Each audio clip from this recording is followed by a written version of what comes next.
Alright, so what's up guys, Dell here from TNG, and today I'm going to show you guys the deck. I've been playing at my locals recently. I won Yugioh Day with this deck, and it's actually so good. I've been playing Zoodiac. So when we look at the meta right now, Zoodiac kind of has favorable matchups versus really everything. If you look at the decks, Magicians do kind of struggle with it. Obviously, their standard board is really good, but they have a hard time playing through Solemn Strike, Torrential. Zoo is just very consistent, and they don't have a good out to the just big main monsters outside of kind of purple poisoning them, which you can actually play around by even just making Cataroost. So the deck kind of every deck kind of just struggles to fight through Whiptail plus big beaters. What I realized really quickly when playing this was that if I just make a big beater versus a lot of decks, and it can't be targeted, if they don't have a Radetti, they're not really outing it. And even if they do, I do have the recovery to play through it. With Torrential going to 2 to 3, I also realized that Zoo is just better with that, because you can just kind of torrential your opponent's board. So I played the Yugioh Day with this deck, and I've been playing locals with it since. And I went undefeated on Yugioh Day, playing versus pretty much all meta. The only thing that wasn't meta that I played against was Zephyra, which still isn't even bad with Electromite. So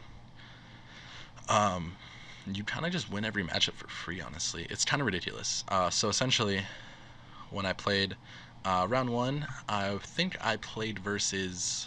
I'm trying to remember what it was. I played versus Magicians. So Magicians round 1, this guy didn't have Electromite, so he was kind of playing the old school Magicians. This was before ban lists too, in which case I had Gofu. And what ended up happening was, I believe I just set, my opening hand was like Cyclone Strike. And I was like, oh wow, so we can just wreck this guy, kind of. I went first, I was able to do the Thoroughblade combo. I was able to go like Tenki, Thoroughblade, to ditch Ram, and so the end board the board you end on pretty standardly right now is usually you'll end with a Chalk 9 plus a Ram, a Chalk 9 with a Thoroughblade equipped, and then a Ram in defense position. It's kind of the board you want to set up because you're pretty much immune to Radetti, and you can torrential yourself really safely. So I ended on that board with Torrential, Strike, I think it was Torrential, Strike, Cyclone, and then I had an Ash, I think I had a Veiler in hand. So I was like, okay, I can play through anything. Here you go, summon the pendulum that searches Joker that's banned now. I Veiler it, and he basically just has to hard pen, and I strike his hard pens, and then he just attacks over my 1600, my Thoroughblade one, with Joker, whatever that's fine. So on my turn, I would go Ram into Borbo into Thoroughblade, detach it, put that on top. And then, yeah, the game just ends really quick after that because he just kind of gets snowballed. I think I resolved Desires and then Barrage on the turn after that, and the game's just over. The next game, I believe I think I was setting Twister at the time. I Twin Twisted him and hit his stale that was dead. I think it was Oath Dragon. Hits Oath Dragon plus that, and then his Harmonizing Head got ashed, and the game just ended really quickly from there because he just kind of got Whiptail banished on everything. Then next round, I just kind of played whatever, and I played. This is where I played against Trickstar, and Trickstar has an abysmal matchup. It is the most disgusting thing. They literally cannot compete with. They can't compete with Zoo at all. It's not even close. Like, Whiptail banishes all the monsters they summon, and they require just to burn you to death to win. So they're only win condition at all against Zoo. They can't really trade hits on anything. They don't out-recover Zoo. You just kind of win the matchup for free because their reincarnations don't do anything when all their monsters are banished by Whiptail. So in that game, you just kind of play Whiptail Turbo. I Whiptail Turboed him game 1. Game 2, I think he burned me to death, just barely. He just caught the burn by like an extra, he was 200 short, because I had Desired, thinking he didn't have reincarnation because he had to hard draw it as his one-up, and that's the only way I lost. And I think I got reincarnation from there with six cards in my hand, so I got burned for just enough for game. In the next game, I think I just Whiptail controlled him, and then I killed him the next turn. So I just like made like a Thoroughblade with a Thoroughblade Whiptail monster, and there's nothing you can do about it. After that, I think going in after that, what was the deck I played after that? I played versus another meta deck. It wasn't Spirals. It wasn't Stars, it wasn't Magicians. Oh, I played versus ABC. Again, Whiptail Control beats ABC's hard. Whiptail Control with like back row and just kind of consistency really beats ABC's. I think I Monster Born his Buster, or no, that was before Monster Born this next tournament. I think, yeah, I just Whiptail Controlled, removed all his pieces as necessary, hand trapped him where it was important, usually hanger equips, and he just couldn't compete with it, honestly. Like, there was nothing he could do where he could just kind of play through his pieces and vanish one at a time. So any disruption, the games he didn't make Buster, he auto lost, and when he made Buster, if I just had an answer, I auto won.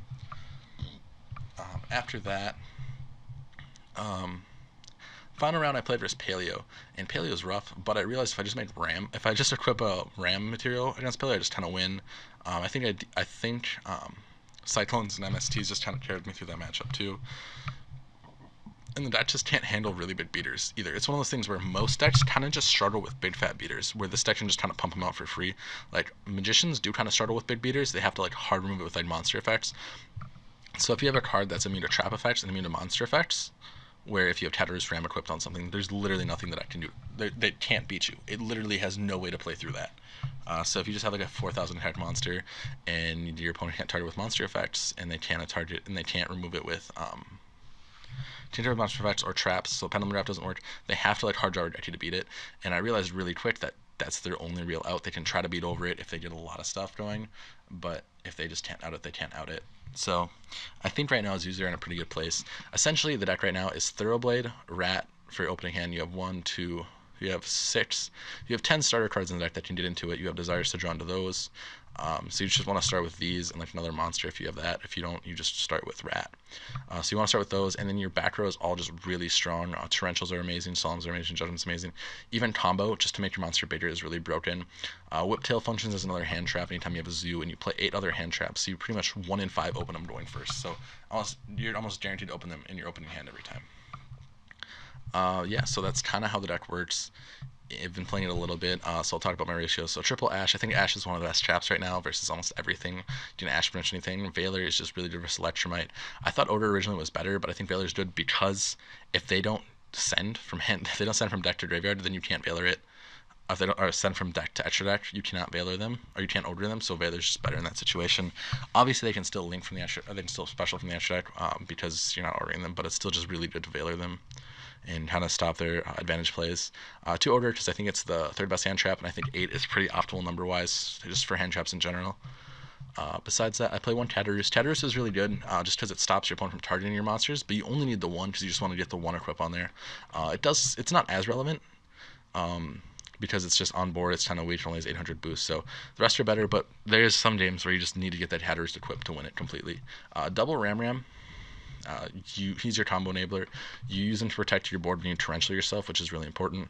The 1 Rat to kind of put everything in graveyard, set up your plays. I really didn't play him, but just having another starter is just really broken. Thoroughblade, arguably the best card in the deck right now. He allows you to kind of cycle any extra Zoodiac monsters you draw, along with starting your plays up. And then triple Whiptail, because Whiptail control is just so dumb. It's still just really good to just equip a Whiptail, just remove stuff for free. After that, I play triple Cyclone, because it just fucked so much right now. Triple Tenki, 1 Monster Reborn, because it's an extender to an extent. Tenki is just consistency. Desires consistency. You play 3 ofs of pretty much everything, other than Rat, which you can't play 3 ofs, and Tatterus, which sucks as a 3 of. It doesn't do anything. So triple Desires. After that, 1 Upstart, just 39 cards is better than 40. Triple Zoodiac Barrage. This card's broken. It's like it's still one of the best cards in the game. Just honestly, I think the hand is Thoroughblade, Tenki Barrage is game. Like that'll kill you. It's dumb. You just put so much damage out. Judgment, triple strike, double torrential, double combo. I think this is the best trap lineup in the game right now. 2 torrential, triple strike, 1 judgment. Because all your traps just do so much versus everything. That torrential is amazing versus just about every deck. Strike's amazing versus just about every deck. It's debatable, but I like these traps because they're good going both second and first, and they're good going usually into the later stages of the game also. Combo is a necessary evil because you go through extra deck pretty fast, so you need to be able to put your extra deck back. And if you Desires twice, you're hurting for those combos. You want to resolve it to just kind of not deck out usually. Sideboard, double Chaos Hunter. This is a personal tech choice. I think Chaos Hunter is really good versus a lot of the meta right now. Primarily Church Stars, any form of Lightsworn deck, any like Grass Lightsworn deck like that. It's just amazing versus Infernoids, obviously. I think it's just a really good side tech choice versus that stuff, or Invoked also. And then ABC and Church Star, and then like any Grass deck and Invoked has a lot of utility right now, and it's better in the Magician deck itself, but it's still pretty good in here. Adding more hand traps is always nice to this deck because it can just not afford them because the engine's so compact. Honestly, it's a lot of cards. I think it's like 10 monsters and like 6 spells or 8 spells and traps, but you kind of ditch all your spells and all your monsters, and your spells and traps are just like searchers, so it's really consistent in that regard. Double Damascene, we just turtle stuff sometimes, like Vortex Dragon, that kind of stuff. Double MST, I think this is arguably better than like Twin Twisters. There's a lot of matchups where just popping that 1 card in a 1-for-1 trade is really good, and removing back row is always nice. Redeki, I don't mainboard it because I don't think there's important cards to Redeki right now. but I think versus like I kind of worry about like playing a stun deck or anything where like if they're playing Masterpiece Turbo, just having that one reject you out can be really nice. Triple anti-spell, this is going for first stance magicians, pretty obvious. Double D-Barrier, also just kind of going first stance magicians. I don't think you play more than that, and I only have two right now, so it's not playing it. And then triple evenly matched, it's just so good against everything. It hits magicians, just trucks magicians if you resolve it. It beats Draco if you resolve it. There's just so much stuff that struggles with evenly matched that you have to play it. The extra deck is 2 Borbo, triple Chakra 9, double Kong, triple Tiger Mortar. This is just the perfect ratios. Borbo, like attacking directly, isn't that relevant very often. Usually, I've gone for a game with it like once, but there's times where it's just nice to get that little poke in when you can get it in, if they're just like walling up or something. But I guess it just doesn't happen. It's just another name. Chakra 9's arguably the best one. Hammer Kong is pretty garbage. You don't really. Zoo doesn't play like it used to, where you go like make Chakra 9, make Hammer Kong, or equip Hammer Kong with a monster, and then use Tiger Mortar, and then like make Trident, because that play is just pretty much irrelevant. There's not that much stuff that just raw targets, and not stuff that like just targets once. So like that Hammer Kong, you'd rather just equip your Zoodiac Beast with a better monster 9 out of 10 times, or you'd rather just put Ram or Whiptail on board. That's kind of how it goes. So to me, it hasn't been relevant enough to play it. And then Tiger Mortar, I've been jumping between 3 and 2 depending on my extra space, and yeah, it definitely just comes up that 3 Tiger Mortar is just really nice, but you can get away with 2 if you want more room for other stuff. The 1 Borderlo Dragon, I think it's good. I have only made it like once or twice. It was kind of leftover remnant from the Scapegoat variant, but putting 4 monsters on board, especially if you just resolve like a barrage, is really easy. Triple Chakra 9, you go into this card the most, and then 1 Underclock Taker. I just wanted a link that pointed down that was also able to like remove threats like just anything like attack value wise. It's just pretty good. Other than that, yeah, that's the whole deck. I think it matchup spreads pretty well with everything. It's got a low ceiling, but it's very consistent, and it can play all the best cards in the format right now. That's where I think it's nice, is that it's essentially a zoo engine of like 16 to 20 cards, or yeah, somewhere in that range is what you play, and then the rest of the deck is just stunning your opponent.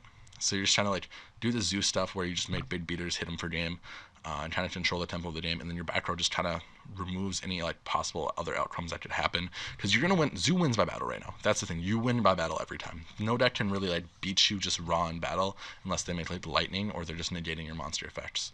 So in that scenario, you just win all the time. But besides that, you just kind of want to play outside of that, where you want to stop your opponent from stopping you from playing the game. So I like matched it on the traps that I think are best against most decks right now. Like Solemn Strike's good against everything. It's good going second even. Torrential also, if your opponent, it punishes your opponent for overextending all the time. So like they summon a monster, you torrential them, you're in a good situation.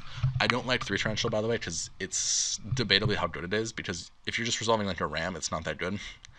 But yeah, and for anyone wondering why I don't play Scapegoat, because a lot of people are like, Scapegoat's so good in this deck.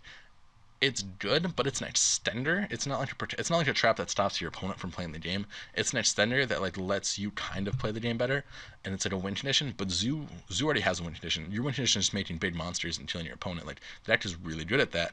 You can control the board with Whiptail. Your big monsters can't be targeted, so they have to remove them with like board removal, and you have really good recovery. Scapegoat gives you recovery, and it gives you that pressure, but it's already there. Like the pressure is already on your opponent if you've like established a board of Zoodiac monsters, and if they don't know that the pressure is there, that's even better, because they'll just die without realizing like that they're gonna lose.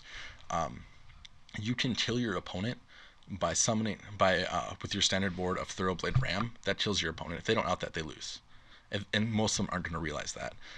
So any other monster you draw after that will actually give you game. So which is really crazy. So the deck is really fun, like I said. I'd give it a try if you're looking for something fun to play. Just mess around with it. It's definitely enjoyable. But really, that is it for now, guys. I hope you guys enjoyed the video. If you did, remember to subscribe and check out the channel for more. If you guys want to see some gameplay footage with that, give this video a couple likes. But yeah, I might be playing this at my upcoming regionals, and I'll kind of give you guys a rundown on how it goes. I think I match up well with most decks right now, so that's always fun. So thanks for watching. I'll see you guys later. Bye.